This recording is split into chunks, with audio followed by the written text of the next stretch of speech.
नमस्कार सर। नमस्कार sir. Sir क्या नाम है आपका? सर मेरा नाम धीरज दास मंडेरिया है।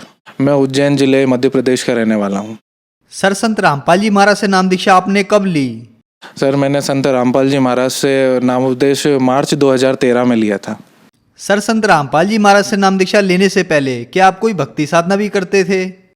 संत रामपाल जी महाराज से नाम उपदेश लेने के पहले मैं ब्रह्मा विष्णु महेश की भक्ति साधना किया करता था और मंदिर जाया करता था, अगरबत्ती पूजा पाठ जो कि मेरी परंपरा अनुसार घर वालों से जो सीखा वो किया करता था। तो फिर संत रामपाल जी महाराज की शरण में आप कैसे आए? सर एक दिन हमारे मित्र मनोज दास जी ने हमें सृष्टि रचना सुनाई। संत रामपाल जी महाराज द्वारा लिखित एक पुस्तक ज्ञान गंगा में लिखित सृष्टि रचना के बारे में बताया, जिसको पढ़ के सुन के मेरे पैरों के तले ज़मीन खिसक गई, जिसमें ब्रह्मा विष्णु महेश की स्थिति और पूर्ण परमात्मा की स्थिति को बताया गया था। उसके बाद मैंने संत रामपाल जी महाराज से नाम उपदेश ले लिया, बिना कुछ पढ़े बिना कुछ सोचे, क्योंकि वो ज्ञान ही इतना निर्मल था कि मैं अपने आप को रोक नहीं पाया। सर संत रामपाल जी महाराज से नाम दीक्षा लेने के बाद क्या आपको कोई लाभ भी प्राप्त हुए?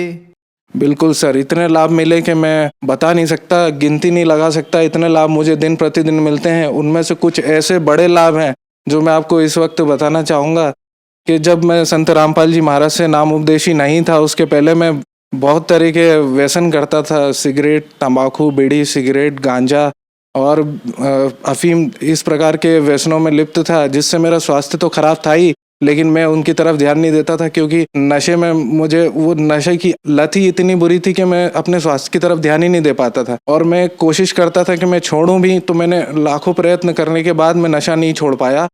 लेकिन जिस दिन संत रामपाल जी महाराज से मैं नाम उपदेश लेने गया, तो ट्रेन में मैं अपनी जेब में बीड़ी और सिगरेट के बंडल ढेर सारे भर के गया, और मेरे साथ हमारे मित्र जिन्होंने मुझे ज्ञान के बारे में बताया था वो भी साथ ही में गए थे। उन्होंने भी नाम नहीं लिया था, सिर्फ ज्ञान ही सुना था।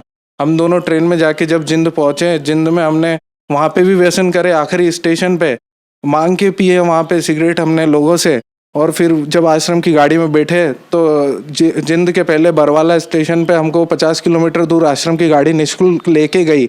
और जब रात में हमने 3 बजे वहाँ पे नाम उपदेश लिया, हमें भोजन कराया गया, दूध पिलाया गया। सुबह उठे हम सो के, तो हमें संत रामपाल जी महाराज ने अपने हाथों से अपने सिर पे हाथ रख के आशीर्वाद दिया। और अगले दिन जब हम ट्रेन में लौट रहे थे, तो हमें खुद पता नहीं चला कि जब कोई पड़ोस में सिगरेट पी रहा था तो हम उसको हाथ जोड़ के बोल रहे थे, भाई बंद कर दे, तकलीफ हो रही है। उस वक्त ध्यान आया कि ये हुआ क्या, एक हाथ, एक आशीर्वाद, एक नाम मंत्र से हमारे नशे बिल्कुल एकदम चमत्कार रूपी दूर हो गए। देखिए, ये जो हमारा शरीर है, इनमें रीढ़ की हड्डी है, इस रीढ़ की हड्डी में कमल होते हैं। संत रामपाल जी महाराज ने वो सत्य साधना दी है, वो सत्य मंत्र दिया है, जिसमें इन सारे कमलों की साधना है।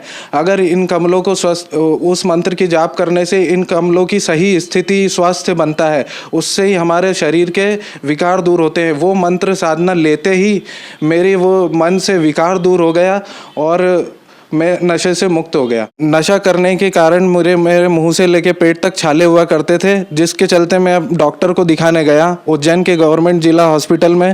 मैंने जब डॉक्टर को अपने मुंह के छाले दिखाए, डॉक्टर ने बोला, क्या तुम कोई नशा करते हो? तो मैंने बोला, नशा मैं कुछ महीने पहले करता था।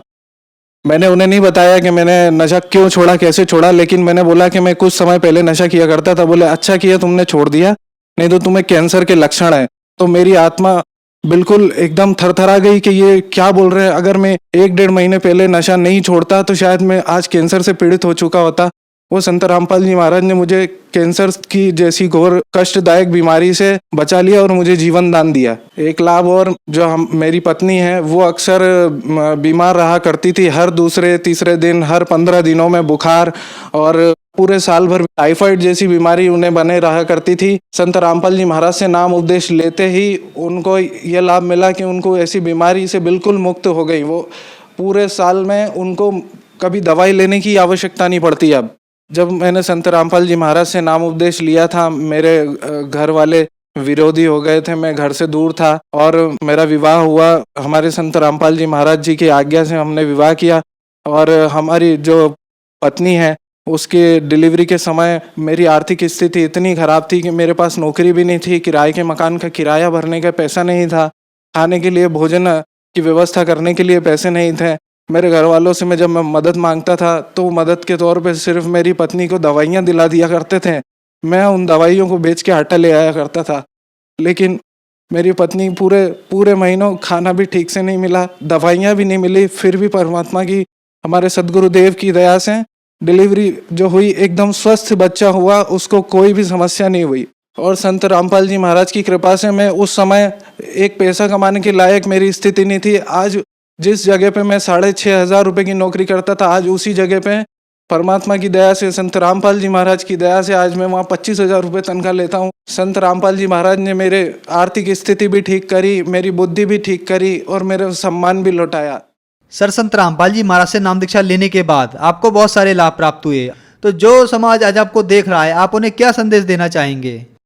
मेरी उन सब भक्तों से प्रार्थना है कि संत रामपाल जी महाराज का जो ज्ञान है बहुत ही अनमोल है, और आप वो जो ज्ञान गंगा जो पुस्तक है वो उसमें वो सब कुछ संत रामपाल जी महाराज ने लिखा है कि सत्य भक्ति साधना क्या है, जिससे इस मनुष्य जीवन में भी लाभ मिले और मनुष्य जीवन के बाद परलोक में भी लाभ मिले। तो मेरी सभी से हाथ जोड़ के विनम्र प्रार्थना है कि संत रामपाल जी महाराज के पास ही सत्य भक्ति साधना है, उसे प्राप्त करें और अपने जीवन का कल्याण करवाएं। संत रामपाल जी महाराज से नाम दीक्षा कैसे ले सकते हैं? संत रामपाल जी महाराज से नाम दीक्षा लेने के लिए ये टीवी चैनल पे जो नीचे पट्टी चल रही है, इसमें नंबर दिए गए हैं। इन नंबरों पे आप फ़ोन लगा के अपने स्थानीय नामदान केंद्र का पता प्राप्त कर वहाँ पे नामदान प्राप्त कर सकते हैं। धन्यवाद सर। धन्यवाद सर, नमस्कार।